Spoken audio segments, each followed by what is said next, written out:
I don't know how much time I have to tell you this, but if you're watching, if you're listening, remember my words. Never play a game that looks back at you. It started one Friday night, like any other.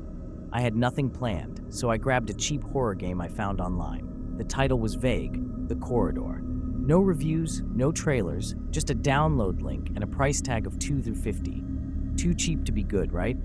But curiosity has always been my curse.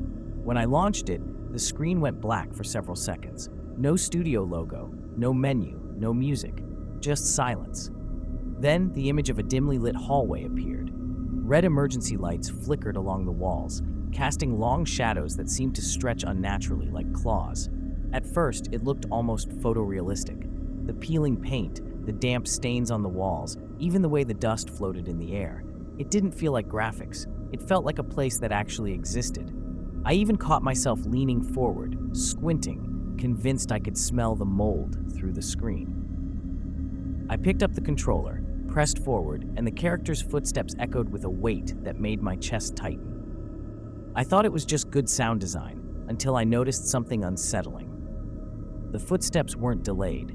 They weren't in sync with the character on screen. They were in sync with mine. Every time I shifted in my chair, the sound matched perfectly, like the game knew exactly when I moved.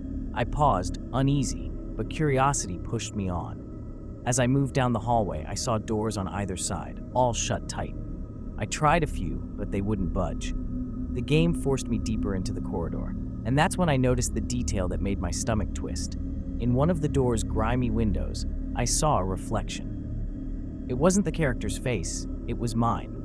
I froze. My hands tightened around the controller, and the reflection mirrored me perfectly. My shirt, my messy hair, even the expression of growing fear spreading across my face. I thought maybe it was using my webcam, but I didn't have one connected. I checked twice. The longer I stared, the more the reflection seemed wrong. My eyes blinked a fraction too late. My mouth twitched into a smile I didn't make. Then, for a brief second, the reflection pressed its palms against the glass, while my hands remained still on the controller. I pulled away, heart pounding, and the screen flickered. When it stabilized, the reflection was gone. The hallway stretched forward again, darker now, almost suffocating. That's when I heard it. Faint breathing. Not from my speakers, not from the game. From behind me. I didn't dare turn around. I sat frozen, clutching the controller so tightly my knuckles burned white. The breathing was shallow, ragged, too close.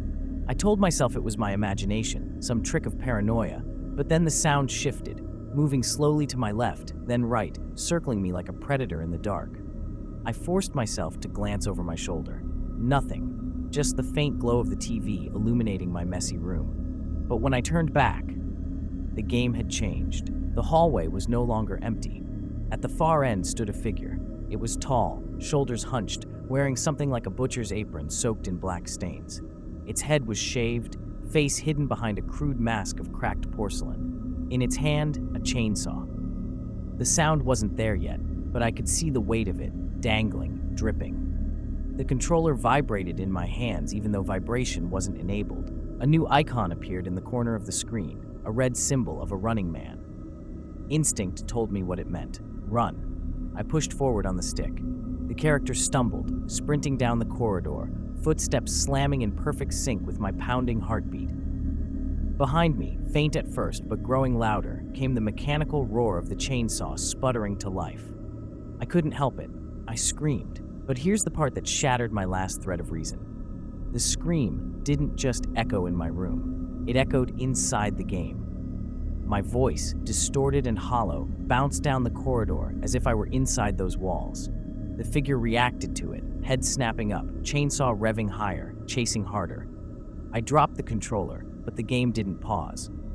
My character kept running, palms slamming against invisible walls whenever I hesitated, as if begging me to pick it up again. I did. Against all logic, I picked it up.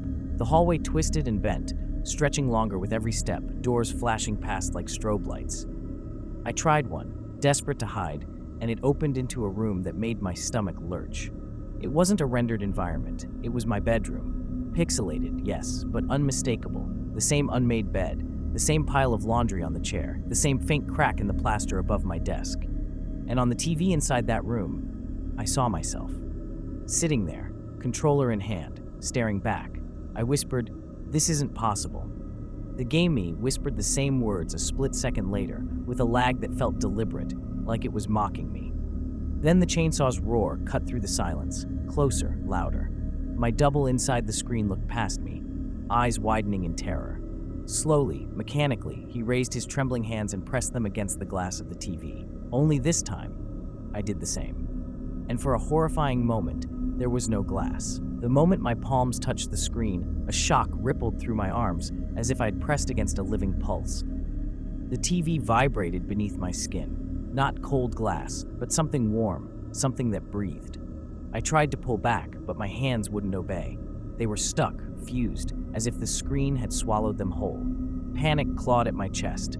My double on the other side mirrored my every movement, but his expression wasn't mine anymore. His eyes gleamed with relief, almost joy, while mine brimmed with horror. Behind him, behind me, the masked figure closed in. The chainsaw roared so loud the floorboards rattled. Sparks of orange light flashed as the blade scraped against the wall, cutting grooves like flesh. I screamed again, and both versions of me screamed together.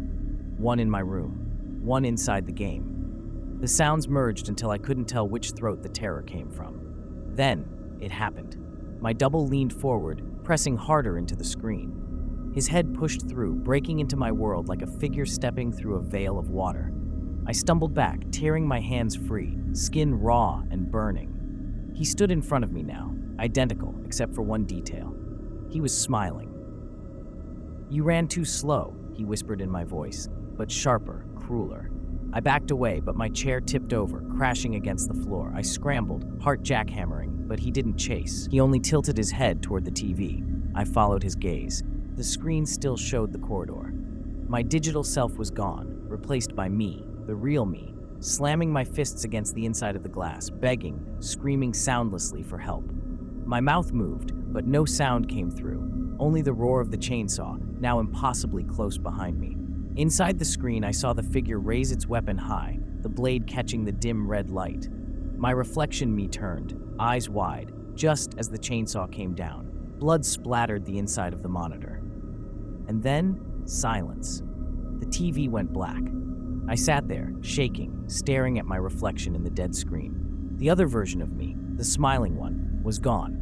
The room was empty again, except for me and the quiet hum of the console. For a long time, I couldn't move. My thoughts swirled, refusing to settle, until I finally reached for the power button. But before I touched it, the screen flickered back on. Not the corridor this time, not my bedroom. Just a message. In jagged red letters it read, "Player 2 has joined the game." I froze, breath caught in my throat. Slowly, against every instinct, I turned my head toward the corner of the room. In the shadows, I heard it. The chainsaw sputtering to life. Subscribe to Horror Story Bar.